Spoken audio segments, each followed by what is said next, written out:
Kira lu. Lihat. Tak sama tau. Susunan ni. Ni 3 kali 5.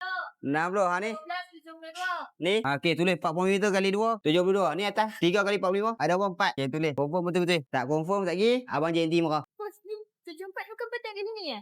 Tadi pelet 1 kan? Pelet 1, pelet 2, ni pelet 3. Dah, confirm Confirm Okey, masuk. Kira ni siap-siap. Pelet apa lagi? Yang ni tau. Pastikan JNT Express dia tak ada baki kat sini. So, maksudnya pelet ni JNT dia punya. Kira total ni 1, 2. Yang ni dia.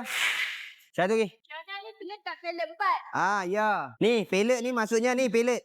Ni, this one pelet.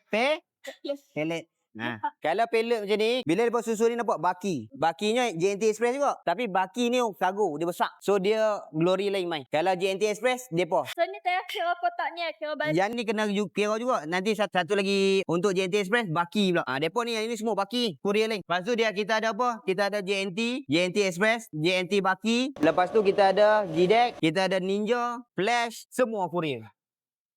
Confirm ni dah keluar dah. Dah kira dah. Sehari dah habis baru kira balik JNT Express ada berapa. Sehari dah habis baru kira total pula.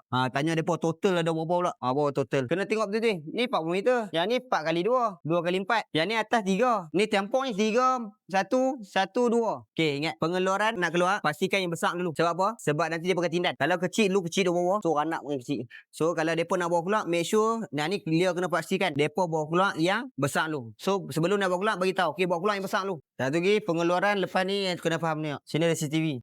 Ni untuk dia keselamatan. Pagi-pagi masuk, ambil CCTV, charge dulu. Charge lebih kurang 3 jam, 4 jam, tak balik. Tu kedudukannya. Sebab apa? Sebab kalau kurier kata tak main, tapi dia main. Kalau dia main, tapi kan dia tak main. So kita boleh buktikan ke CCTV. Ada pilot? Ada lagi? Okey. Pilot 6 pula. Satu yang tadi yang dah bawa keluar dah kan? Yang kecil tu dah bawa keluar dah. So make sure lepas ni, kamu yang kena pasti tu barang tu keluar. Tak ada orang boleh pastikan. Jangan bagi orang boleh bawa keluar selain kamu. Dia lah dia pun nak bawa keluar, kamu kena tahu.